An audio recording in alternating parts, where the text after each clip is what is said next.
this week on the Women That Do podcast. In the first Women That Do podcast, we talked with Kate Buffo of Partners in Housing here in Indianapolis.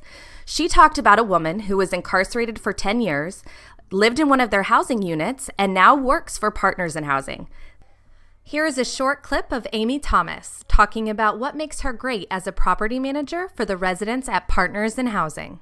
I've been there, I've done it, I've seen it, I've ran the streets, so it's very easy for me to relate to them and actually understand what they're saying. I often hear a lot of my residents say that they don't like to hear people say, I completely understand what you're going through, but in all reality, there's no way to understand what it's like or the feelings or the barriers that you have to try to overcome just coming out of an institution for years. Also in this episode, Amy talks about her life leading up to her incarceration, the 10 years she spent in prison, and other ways she gives back to women who are currently in prison or recently released. She is remarkable, you guys. You won't want to miss this. Tune in Thursday morning for this episode of the Women That Do podcast.